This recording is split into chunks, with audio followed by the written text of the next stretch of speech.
Deep thinking इस video series में हम बात कर रहे हैं पतंजलि जी के अष्टांग योग के बारे में। उसके जो 7 सबसे महत्वपूर्ण अंग है उसके बारे में ऑलरेडी हमने 7 सेशन में बात कर ली है। तो उसके सातों वीडियो भी अवेलेबल है, तो वो भी आप जरूर देखिएगा। इसके बाद ही ये वीडियो को देखने का प्रयत्न करिएगा, तभी आपको कुछ समझ में आएगा। तो जो पतंजलि जी के अष्टांग योग का 8वां अंतिम सबसे महत्वपूर्ण अंग है उसको समाधि कहा जाता है।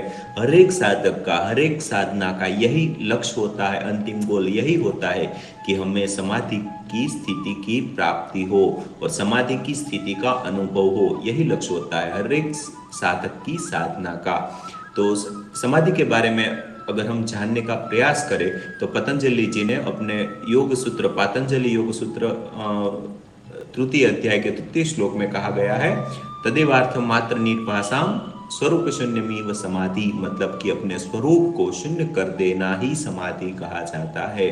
तो ध्यान करते करते जब चित्त ध्येयाकार में परिवर्तित हो जाता है तथा उसके अपने स्वरूप का अभाव अभाव सा हो जाता है, उस ध्येय से भिन्न उपलब्धि नहीं होती, उसी समय उसी ध्यान को नाम दिया जाता है समाधि का।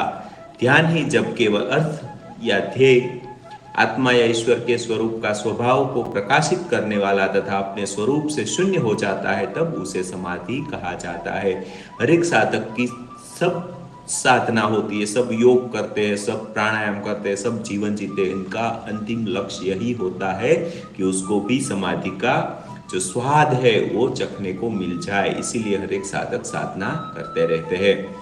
समाधि को अगर हम हमारे शब्दों में बोलने का प्रयास करें तो वो है आत्मा का परमात्मा में मिलन।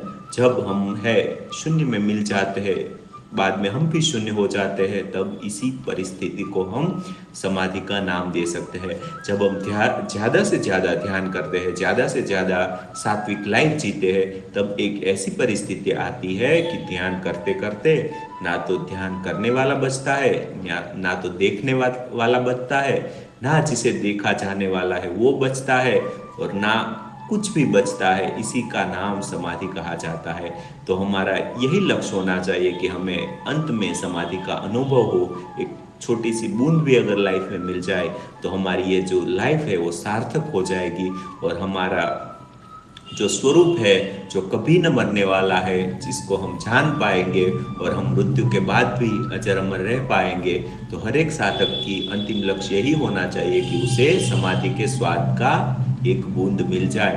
तो आज इसी के बारे में हम बात कर रहे हैं। जो पतंजलि जी के अष्टांग योग के 8वां सबसे महत्वपूर्ण अंग है उसको समाधि का नाम दिया जाता है।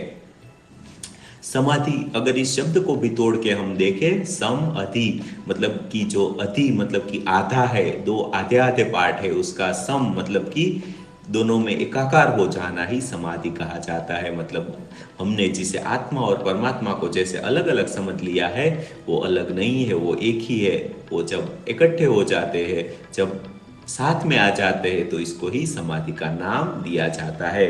तो ये बहुत ही जानने योग्य बात है। हमारे जीवन का लक्ष्य भी हमें यही बनाना चाहिए कि हमें भी कभी समाधि का स्वाद मिले।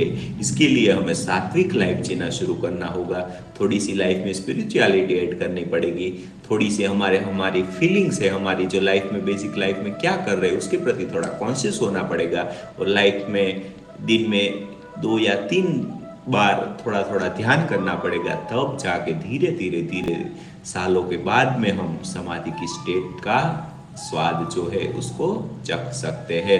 तो इसी के बारे में अगर आगे बात करें तो समाधि वह अवस्था है जहां साधक चेतना के उस बिंदु पर पहुंचता है जिससे परे कोई चेतना नहीं है। यह चेतना का गहनतम स्तर है जहां व्यक्तित्व का बोध को समाप्त हो जाता है, पर अंतर्बोध व सर्वबोध की शुरुआत हो जाती है। यह सजगता की वह उच्च स्थिति है, उच्च अवस्था है जहां साधक का मन भी कार्य नहीं करता है और वह परम शून्य की अवस्था को प्राप्त कर लेता है। जैसे अग्नि के बीच लोहा डालने पर वह भी अग्नि रूप हो जाता है, उसी प्रकार परमेश्वर दिव्य ज्ञान आलोक में आत्मा प्रकाशमय होकर शरीर भाव से ऊपर उठकर स्वयं का परमेश्वर के आनंद स्वरूप और पूर्ण ज्ञान में परिपूर्ण हो जाता है उसे ही समाधि कहा जाता है। और यही हमारे जीवन का अंतिम लक्ष्य होना चाहिए। हमारा ये जो बहुत ही इम्पोर्टेंट जीवन है वो हमें छोटे छोटे गोल्स में नहीं वेस्ट करना चाहिए। और लाइफ के अगर बड़े से गोल के बारे में सोचे तो समाधि के स्वाद को चखना ही हमारे जीवन का जो अंतिम लक्ष्य है वो होना चाहिए। तो उसके बारे में आगे हम बात करें तो समाधि को कोई भी अस्त्र शस्त्र काट या छेद नहीं सकता। कोई भी मनुष्य हिंसक पशु एवं विशेल जीव उसका कुछ नहीं बिगाड़ सकता। उस पर मारण उच्चाटन मंत्र तंत्र का भी प्रभाव नहीं होता और किसी भी प्रकार की वासना उसे फंसा नहीं सकती। योग से अष्ट सिद्धियां भी प्राप्त हो जाती है। समाधि के लिए यम नियम आसन प्राणायाम प्रत्याहार धारणा एवं ध्यान की सिद्धि एवं युक्ताहार विहार अनिवार्य है। एकाएक समाधि लगाना उचित नहीं है। समाधि लगाने के लिए धीरे धीरे सालों तक कहीं जीवन तक काम करना होता है, तब जाके हमें समाधि की उस स्टेट का पता चलता है, उसका जो स्वाद है वो चखने को मिल जाता है। लेकिन अगर हम हमारी लाइफ में थोड़ा सा भी ध्यान, थोड़ा सा भी मेडिटेशन, थोड़ा सा भी सात्विक लाइफ जीना चालू कर देते हैं, थोड़ा सा भी स्पिरिचुअल लाइफ जीना चालू कर देते हैं, थोड़े से भी अच्छे अच्छे ऐसे स्पिरिचुअल लोगों को सुनना चालू कर देते हैं, तो हमारी लाइफ का भी वही लक्ष्य होता है कि समाधि की स्थिति को पाना।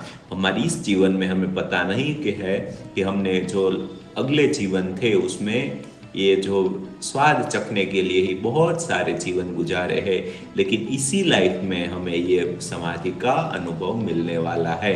क्योंकि अगर आपकी लाइफ में पुरानी जो लाइफ थी, आपकी पुराने जो जीवन थे, उसमें आपने कभी ना कभी ध्यान ये सब की गहराइयों में जाने का प्रयास किया होगा, तभी अभी आप इस जो विषय है इस टॉपिक के बारे में सुन रहे हैं। और लाइफ में अगर आप थोड़ा सा भी इम्प्लीमेंट कर देते इन सब बातों का, थोड़ा सा भी सात्विक जीवन जीना चालू कर देते, थोड़ा सा भी समय पर सुबह उठना चालू कर देते, थोड़ा सा भी स्पिरिचुअलिटी अपनी लाइफ में ऐड कर देते हैं, तो ये सब बातों का फायदा आपको मिलना तय है।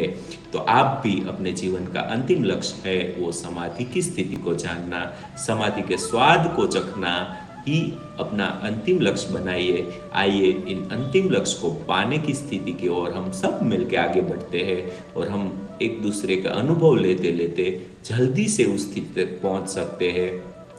तो आइए साथ मिलके उस स्थिति तक पहुंचने का प्रयास जारी रखते हैं।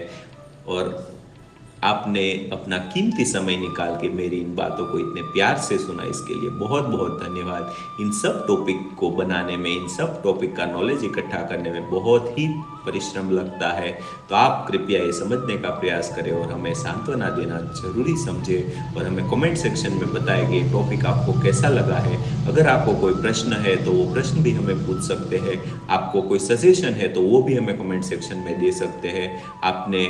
आपका इतना कीमती वक्त दिया उसके लिए बहुत बहुत धन्यवाद। आपके अंदर बैठे हुए उस परम तत्व आपको जल्दी मिल जाए, हम और आप जल्दी से इकट्ठा हो जाए, इसी प्रार्थना के साथ। Thank you so much for your valuable time.